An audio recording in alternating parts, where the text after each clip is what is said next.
Chapter 2. The Greater, the Height.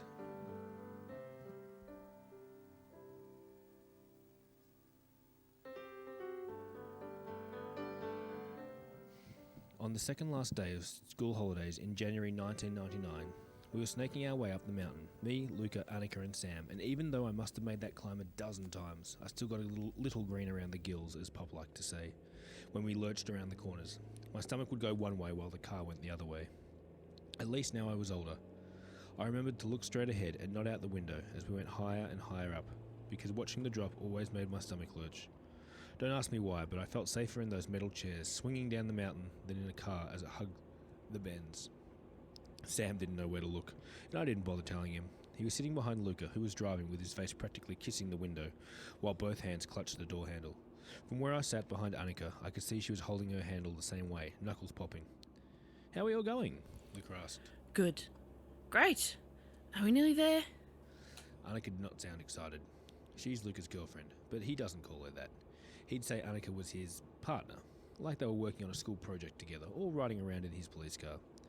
Sam is her son from her first marriage, and he was 10 when everything started. 1 year younger than me. He and Annika look like copies of each other. They have these dark green eyes and pretty long lashes, plus they both wear glasses. Only their hair is different. His is a short mop of dark brown ringlets, and Annika's is long and springy curly. I look like my mum too, or at least that's what Pop reckons, and he'd know since he was her dad. I'm tall for my age, and lanky, with blue eyes, floppy hair, with a fringe. I even have light brown freckles, just like she did. Luca says they're like connected dots for your nose. We took another bend, and I watched Luca reach over the center console and give Annika's leg a pat. He put his hand back on the wheel and said, "Just think about the view from the top. It'll be all worth it, right, Fredo?" "Right, so worth it." But my voice sounded dry and crumbling, like the first try pancake. Luca caught me in the rearview mirror and raised his eyebrows as though to say, "Play nice, be polite." Ever since Annika and Sam moved in with us 2 months ago, Luca has kept telling me to be on my best behaviour. He'd say I had to mind my manners and be extra polite and welcoming because we're family now, which really didn't sound like any family I'd ever been a part of. It wasn't the way we used to be, when it was just Pop, Luca and me, and even though I can barely remember the time before I was 3, which is how old I was when Mum and Luca married, I was also pretty sure it wasn't the way when it was just Pop, Mum and me either. Annika tried to turn around and look at us kids, but her seatbelt locked so she could only look at Sam, who was still staring out the window. Are you getting excited, babe? He ignored her question. "How high up are we?" he asked, his words fogging the window. You should ask Fred. Her class came here on an excursion. Isn't that right, Fredo? Annika tried to look at me, but I just saw the side of her face and one of her cheeks bulging in a smile. I hated the way Annika tried all my nicknames on for size. She still hadn't settled on one yet, and part of me just wanted her to call me Winifred, but Luca might think that was impolite. I was named after my nan, Pop's wife, who I never met. Fred is Pop's nickname for me. Fred is Luca's. Fredo is Luca's, and Winnie was Mum's. I once asked Pop why they couldn't stick to one name for me, and he said he didn't know. But maybe they all wanted to have a little part of me for themselves.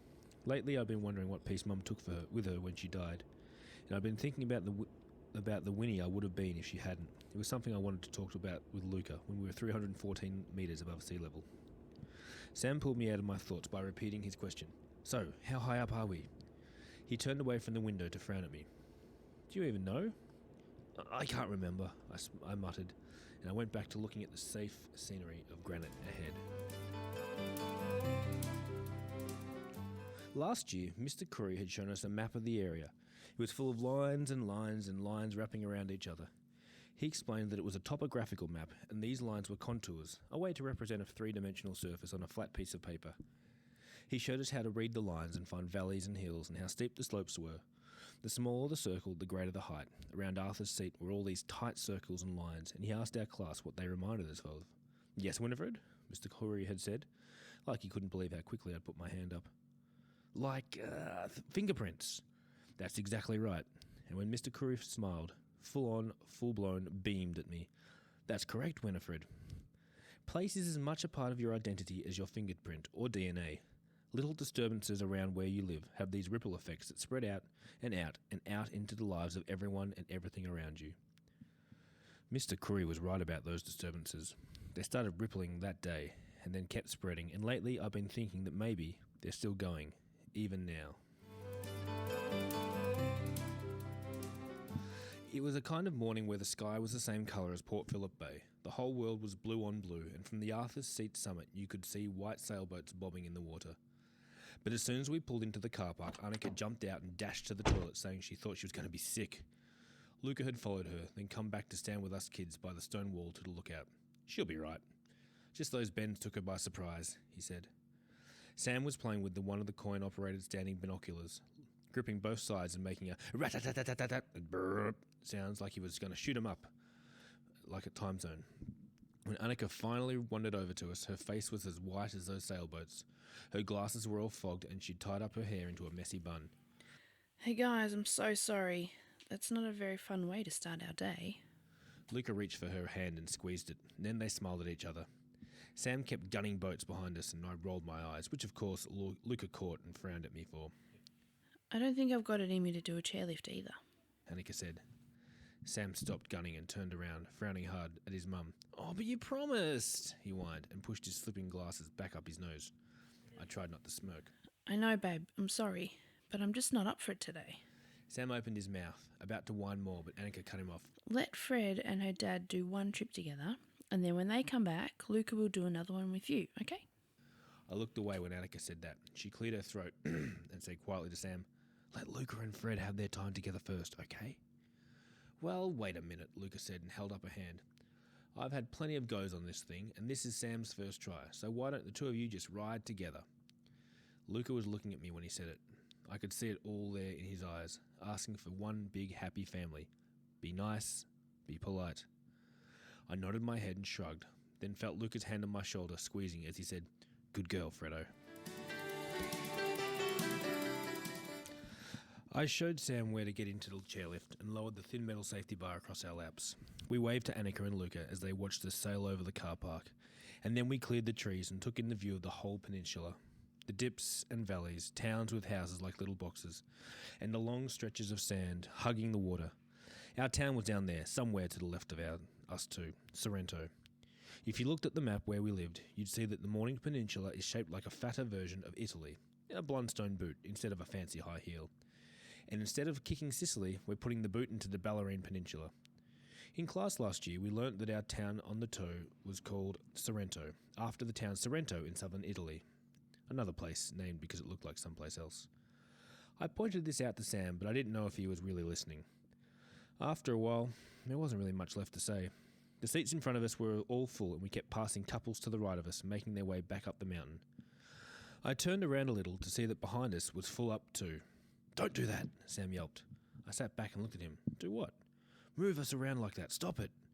I noticed his hands were gripping the steel bar in front of him, knuckles popping just like Annika's had been in the car on the way up. You okay? He closed his eyes. Just stop moving so much. I sat back and tried to be still, even with my legs hanging out and dangling 100 meters in the air.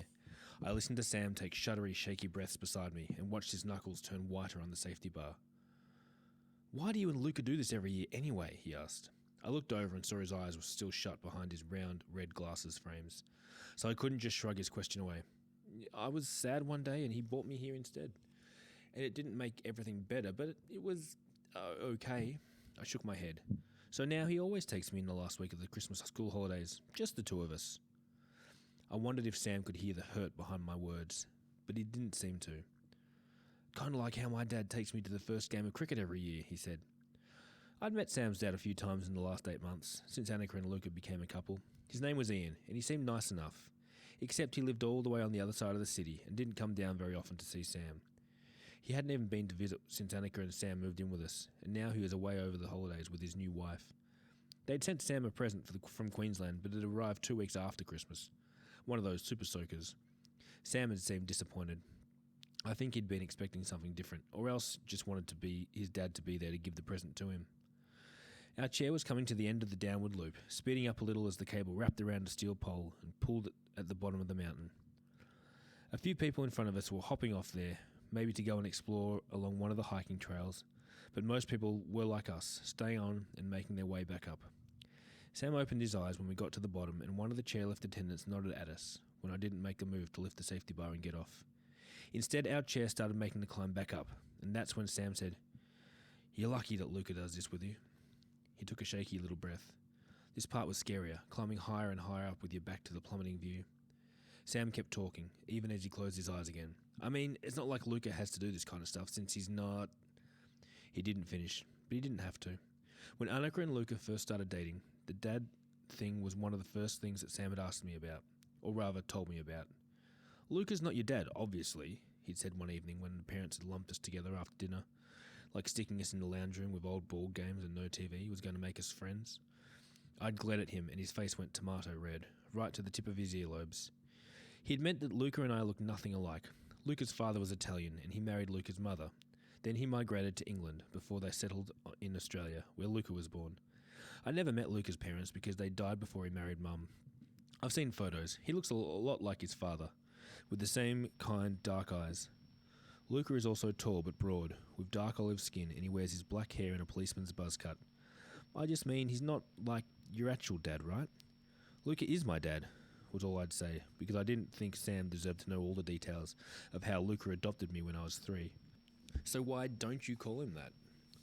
I used to, but I stopped a couple of years ago after I figured out that he was about to be my father for longer than she had been my mum. I felt sick about that, like I was letting her down somehow. So I started calling him Luca, and then I was afraid that if I'd stopped, I'd have to explain why I started in the first place. I wonder if there's a worse feeling than knowing that no matter what you do, you'll hurt someone you love without meaning to. But I didn't tell Sam any of that. I might have been something I talked about with Luca that day when we were up in the air and far away from how much everything else had been changing on the ground back home.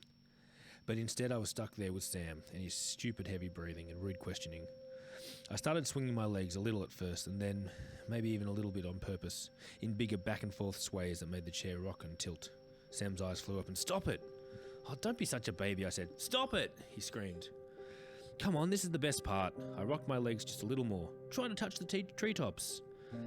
But then I saw the grown-ups in front turn around to glare at us, as well as a few passing on our side, so I stilled my legs, but the chair kept rocking away, tipping and tilting in momentum.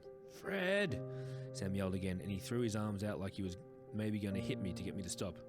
I jerked away, and that made the chairlift bob and sway even more. And because his face was suddenly so wet with tears and sweat, Sam's glasses slipped right off his head. He made a move like to reach down and grab for them, so I tugged his arm away, afraid that he'd keep leaning and somehow go tumbling over the safety bar.